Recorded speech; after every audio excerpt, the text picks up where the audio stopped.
Welcome to Black Economics TV. Today we have with us Ola Goldsmith, who appeared on Dragon's Den last week. In fact, less than a week ago, she was catapulted into the living rooms of the UK. Millions saw her and got to hear about her story. She had a whole 10 minutes on the screen. I mean, how many of us can say, yeah, we've had 10 minutes on BBC One prime time? It's absolutely amazing. Well done, Ola, for having the courage to go on Dragon's Den, because many may have thought about it, but just don't have the courage to do it. So thank you for going on it. Well done. You're an inspiration. And I just wanted to talk to you so that we can get to know you a little bit more. And hopefully this will help to cement what you've done already, because I know that your business is buzzing right now. Yeah. Ola, tell us a little bit about yourself. How did you come to start in the hair business? So I've always been interested in hair, as a lot of young women are, and actually I started kind of by accident. It was just to make a little bit of extra money alongside my sales job. Once I got into hair, I'm one of those people, I'm very competitive within myself. I want to be the best of the best. Luckily, I ended up being one of the best in my area, if I do say so myself. And the business went so good that I ended up leaving my day job and starting a career in hair extensions, getting my own salon, eventually going on to teaching.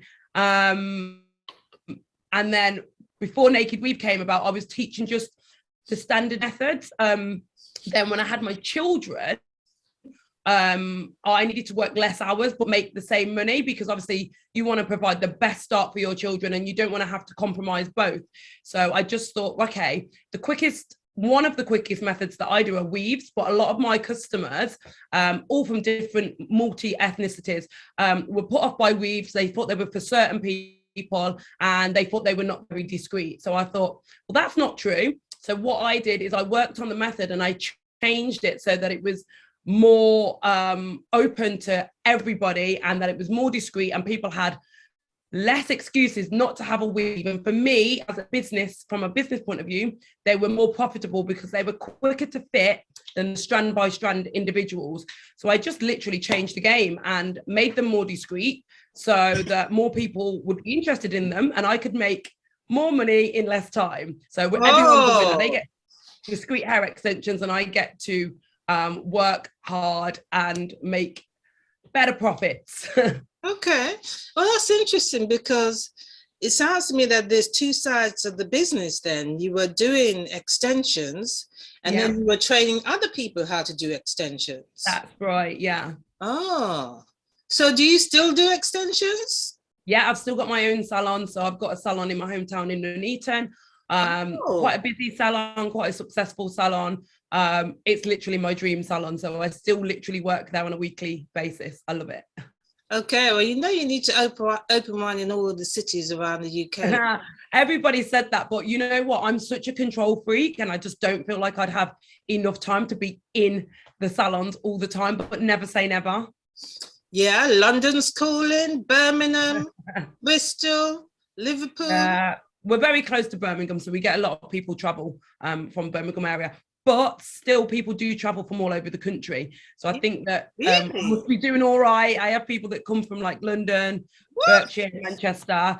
So I'm just going to run with that at the moment. Okay. Oh, wow. That's amazing. So your news has traveled far and wide. And I presume this was even before you were on Dragon's Den, yeah? Yeah, before I was on Dragon's Den. So I market the business quite widely, and I've done like a few small celebrities' hair, so it through Naked Weave and stuff as well, so it kind of like cross promotes both businesses.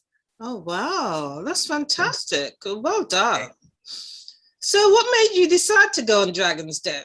What made me decide to go on Dragon's Den? Actually, I've never said this anywhere before, but I was looking for investment before Dragon's Den. And for one reason or another, a deal that I was looking to cement we both kind of ended up agreeing not to have that deal. But I still had investment in my head, and all of my friends and family have always said, I could see you on Dragon's Den. I could see you on Dragon's Den.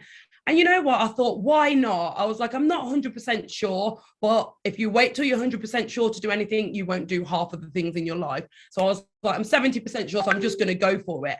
Before I knew it, they were on the phone, they were Zooming me, and they just loved me. And I didn't even realize that I was going through the process. And then I was just on it. It just happened. Wow. But not fast. Yeah, I just went with it and ended up on there. It was too late to turn back. Oh, wow. So while you thought they were talking to you and getting to know you, they're actually going through the process, eh? Yeah, we were going through the process, and obviously the questions that they're asking and the pitching, I kind of thought, okay, well, they kind of want me to go on the show, but at every single point through the process, they say to you, you're not definitely going on the show. But I was like, well, you're asking me more and more, so it feels like I am. Wow. It takes courage to go on Dragon's Den, because I think a lot of people who might want to go on it are worried about being embarrassed on the show. Yeah, definitely. It takes a particular strength. How did you feel you did? No, I feel like I did really, really well. I did have like a game plan in my head. And the main thing is, like you said, like, I'm not going to lie, you don't want to be embarrassed on the show. So like my key was like preparation. So I made sure I knew as much as I could about my business and what they might ask. And I also knew in my head that they may not like or get the business. And my plan was always that if they don't like it or they don't get it, that I'm going to be okay with that. I'm not going to try and convince them otherwise. I'm not there to fight for like anything. I'm there to say, this is my business. Do you like it? And if they don't, I was always going to take their opinions and views on board and use it to progress forward. So in my head, I always knew that no matter what they say, I'm going to hold myself well. I'm going to take it, humbly, and move forward with it. So I think that's how I managed to get through it, because I'd already prepared myself for like the worst. So I just knew that I had nothing to lose. There was a point in the show where tears started to form. Was it the pressure getting to you with all these questions coming from everywhere? Yeah, I think it's definitely like the pressure, literally the panic, like you are trying to come across confident, like you've got your stuff together, but at the same time, you're in your head, like you're trying to rehearse your business, you're trying to get everything right, you're trying to not look silly, you're trying to not embarrass yourself. And then at the same time, like obviously they cut it down. Deborah had said a lot of really encouraging things. Although she was like coming across really stern, she sort of gave me a pep talk, a positive pep talk. And I think that made me feel emotional anyway. And then at the end, she was like, well, what do you need me for? And in my head, I was like, oh my God, I actually don't need you. But like, and I think like, obviously I would have never said that, but I was just like overwhelmed. And I just thought, oh my God, I probably don't. I probably just want somebody else to believe in me. And I think saying that, it's an emotional thing to say when you've got all eyes on you and everyone's like staring at you and there's cameras everywhere and you're just like, oh. So I think, yeah, it's just a mixture of emotions. Well, I think that Deborah Meaden pep talk would have been really good for the rest of us to see, but for whatever reason, they decided not to show that. You should ask for the clip. Yeah, you should ask for that clip, because, that's something you can play back to yourself every time you need that boost. Yeah. Yeah, so do they offer that, the unedited? I don't think so, but you know what? It's worth an ask. Yeah, because I think that's 2 hours though. There was 2 hours of pitching, and unless they're going to give me my own 2 hour show, they had to cut it down. So I get it. You're kidding? It was 2 hours. Oh my goodness! I think we all would have been in tears after that. That's exactly. Too much. It's a lot. It's a lot. In 6-inch heels. Yeah, I mean, Imagine a grilling for 2 Yeah. hours, and then this is going to be showing on national TV. Yeah, at one point, I was on my hands and knees showing them the kit. Were you? Then I had to get back up and compose myself. Oh, wow, that's amazing. Oh, so really what we see at the end of the edit is not quite what happens. They cut Yeah, I mean, it does happen, but they have to nail it down, because unless we had a 2-hour show about me, which I think would be great. We want to see that. We should start a campaign. God, yeah, it'd be amazing. Yeah, I mean, even if they edit it down to half an hour or something, that would be amazing. It'd be a struggle. I've got a lot to say. Oh, but that's good, because you sell your business well, and you come across as a fantastic personality. So they should have invested just because they like you. Seriously. What do you think of the new dragon, Stephen Bartlett? I think is a breath of fresh air. I like the fact that he doesn't have a suit. I think that obviously he's done really well, so people will be inspired by him. So it's really good for this generation. He's obviously the first dragon of Black, descent, and I just think that it's a breath of fresh air. So whether people like him or dislike him, I think he's had a really positive response. Either way, I think it's kind of what the panel needed. Younger dragons, different ethnicities, different achievements. I think it's just something a bit current. Yeah, I think you're absolutely right. He's definitely a breath of fresh air. Yeah. And he's not afraid to take those dragons on. And that was I like that. That was beautiful to see. Was he especially encouraging to you? He was actually really, really nice to me.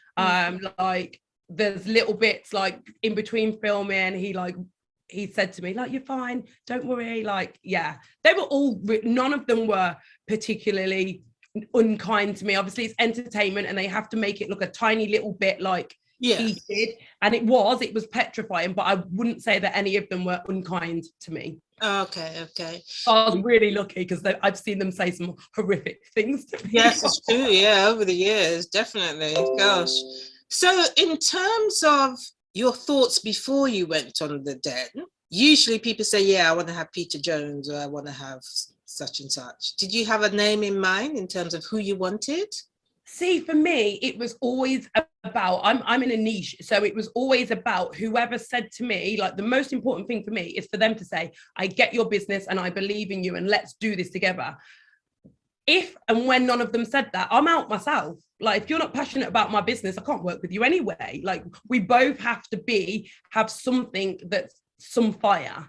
Do you know what I mean? And for me, it was not about kind of their background. It was more about what they could see in me, what they could see in the business, what if they thought the business had potential. It's really difficult. I could say I want Peter Jones, but if he turned around and said, oh, your business has got no potential, obviously I wouldn't want to work with him anyway. If he said, I don't like the business, but I like you, that would have been lovely, but that still wouldn't have worked for me anyway. They have to like the business. Absolutely, you're so right there. So since the Dragon's Den episode has aired, in which you starred, has things changed? Have you had a huge response? Since it's been shown, I've had nothing but positive messages, emails, and literally I respond to literally every single social media message, every single one. It's really important for me to show gratitude. And I've had a lot of emails, a lot of offers, a lot of interest from all different industries. Literally, I am blown away. I'm literally on cloud 9. I'm probably very overwhelmed and is this happening? I feel in my bones, I feel like something's going to happen. Oh, that's fantastic. Oh, well done. Well, we expect your business to double, treble, tenfold this very year, So you never know, you might find an investor.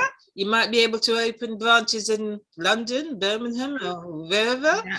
And I know that your online shop is going to be, really doing things, great things. So fantastic. Well done with what you've done. Thank Thank you you so for your much. courage, because seriously, if you didn't have the courage to go through this, then we wouldn't be having this conversation. You are a fantastic business that, you know, was kind of hidden from the world, you Yeah. know, but now you're out from the covers. Yeah.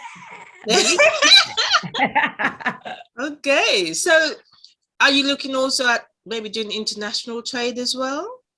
So we already do train online worldwide.